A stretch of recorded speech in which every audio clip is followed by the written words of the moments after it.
Good morning, student. Today I will teach you the rest part of the chapter Nelson Mandela. Nelson Mandela, Long Walk to Freedom. Okay. तो इसमें page number 31 पे आप आएंगे. Page number 30. Page number 30 captain वाली book है, first flight. Page number 30 पे. और ये यहाँ से स्टार्ट करेंगे. A few moment later. Okay.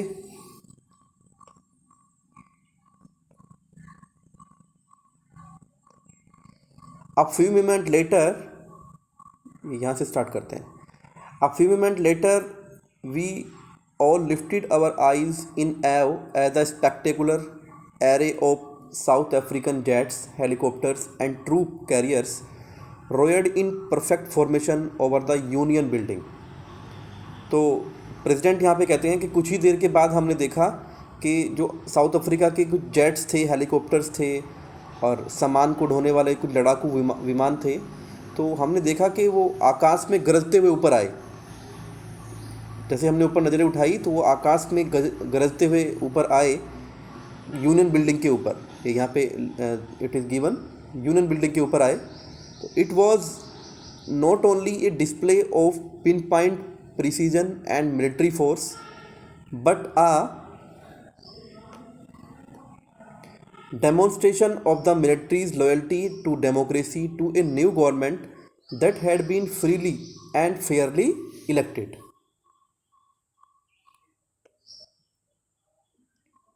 Fairlie elected. अब ये जो मिलिट्री का जो प्रदर्शन था, ये अपनी जो मिलिट्री की ताकत को दिखाने के लिए नहीं था, बल्कि ये प्रदर्शन एक ऐसी गवर्नमेंट के लिए था जो डेमोक्रेसी के जरिए चुनी गई थी. ठीक है ना. To a new government. ठीक है ना, जो एक डेमोक्रेसी के जरिए चुनी गई थी और सही तरीके से चुनी गई थी. एक ऐसी सरकार के लिए ये एक सम्मान में उसके ये ऊपर वो जेट आकर के आकाश में गरजते हैं.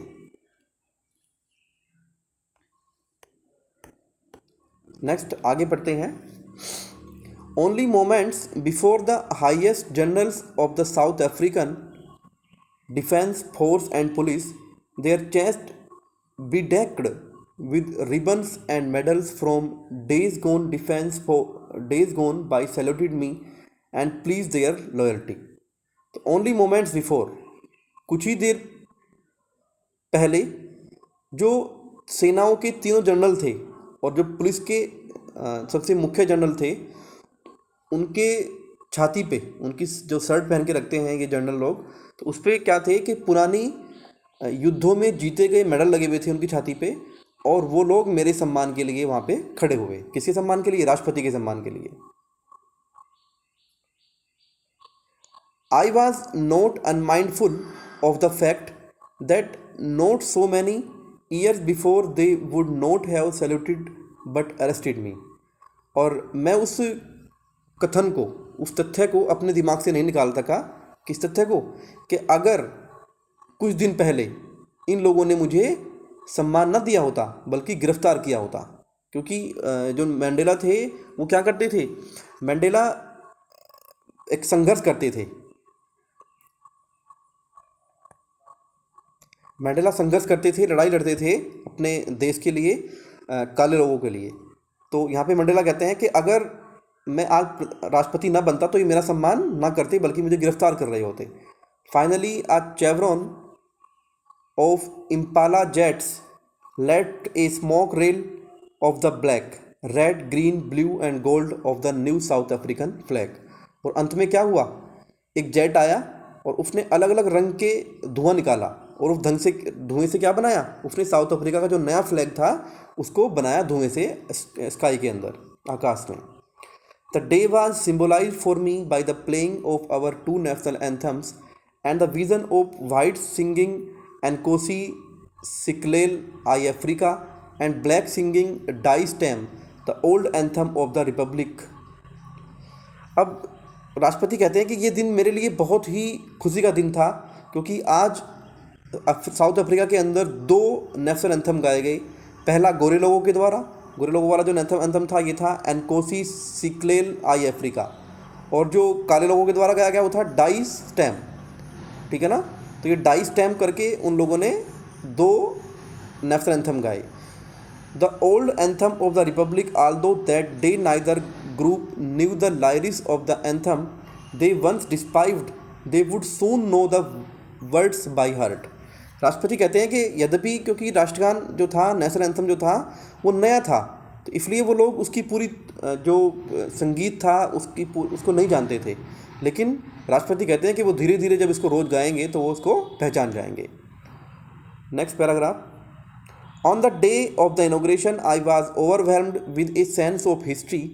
In the first decade of the 20th century, a few years after the bitter Anglo-Boer War and before my own birth, the white-skinned peoples of South Africa patched up their differences and erected a system of racial domination against the dark-skinned people of their own land। तो उद्घाटन के दिन मैं उस भावना को, उस हृदय विदारक भावना को नहीं भूल पाया जब 20वीं शताब्दी के प्रारंभ में, BC in the first decade of the 20th century, मतलब 20वीं शताब्दी के पहले दशक में, लगभग 1910 के आसपास, साउथ अफ्रीका के अंदर काले रंग के लोगों के लिए एक भेदभाव वाली भावना का जागृत हुआ था, और उन्होंने एक अपनी ऐसी गवर्नमेंट बनाई थी जो गवर्नमेंट इन लोगों के प्रति अत्याचार करती थी। The structure they created form the basis of one of the harshest, most inhuman societies the world has ever known. Now, in the last decade of the 20th century and my own 8th decade as a man, that system had been overturned forever and replaced by one that recognized the rights and freedoms of all peoples, regardless of the color of their skin। और आज उसी 20वीं शताब्दी के अंतिम दशक में और मेरे जीवन के 8वें दशक में, यानी 80 साल की उम्र हो चुकी थी मंडेला की उस टाइम पे, तो मेरे जीवन के 8वें दशक में आज वो सिस्टम फिर दोबारा से बदल दिया गया है, और अब जिस नए सिस्टम को लाया गया है वो सिस्टम में रंग भेद वाली कोई भी किसी प्रकार की राजनीति का प्रयोग नहीं किया गया है। नेक्स्ट पेज पे हम आते हैं।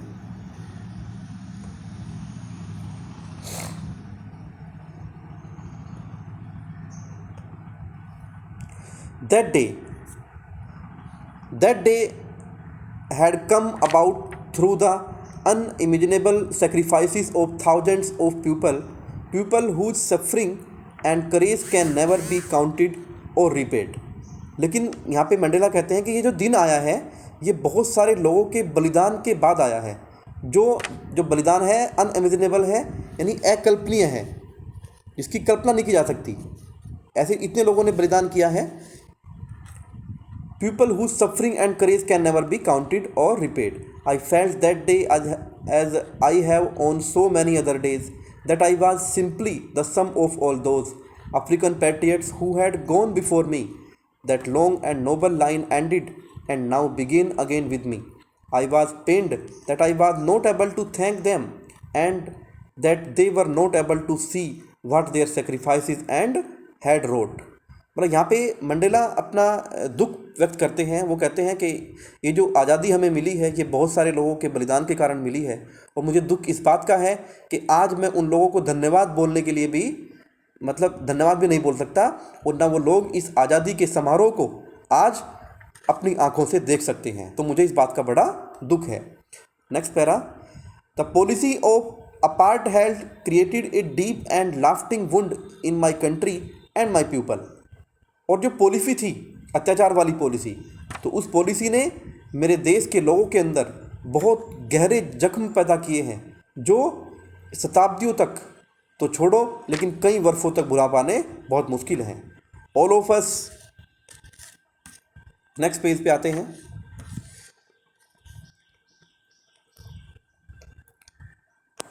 All of us will spend many years if not generations recovering from the profound hurt, but the decade of the oppression and brutality had another unintended effect, and that was that it produced the Oliver Tambo, the Walter Sissols, the Chief Luthilis, the Yusuf Taduns, the Bram Fishes, the Robert Subkovs of our time.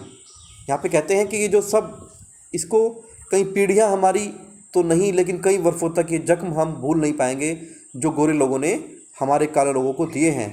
और इस सब में जो योगदान दिया गया है यहाँ पे सब ये नाम दिए गए हैं, ब्रैम फेसिस या रॉबर्ट सुबकोस, ठीक है ना।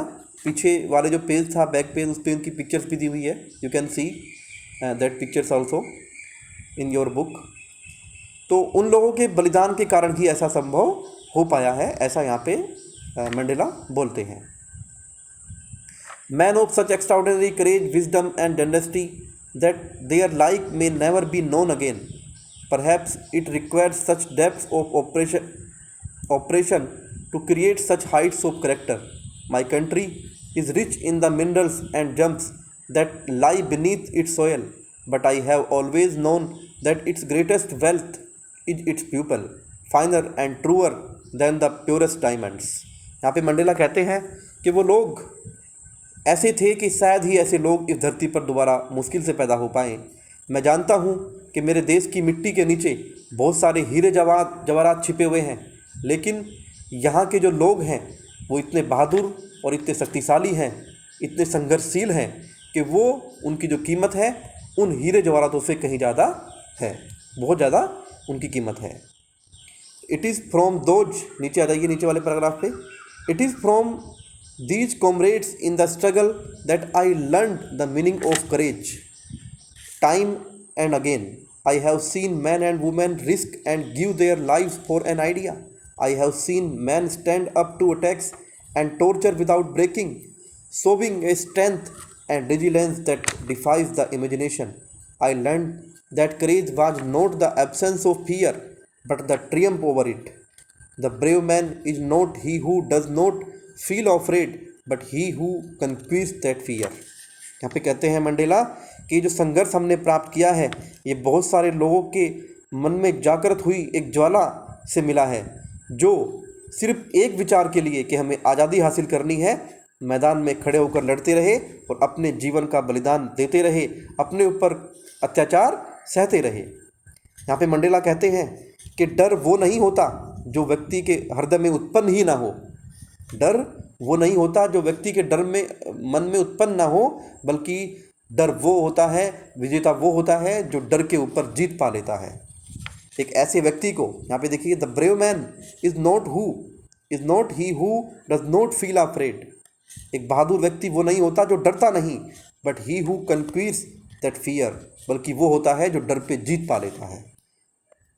तो आज हम यहीं तक पढ़ेंगे और ये था इसका पार्ट 2। अभी जो 3 पैराग्राफ और रह रहे हैं अभी इसके, वो नेक्स्ट हम वीडियो में मैं कल भेजूँगा। तो अभी इसको आपको पढ़ के देखना है एक बार, बहुत ही इम्पोर्टेंट चैप्टर है, इसको ध्यान से पढ़ेंगे और फिर मिलते हैं नेक्स्ट वीडियो में। Good bye, have a good day.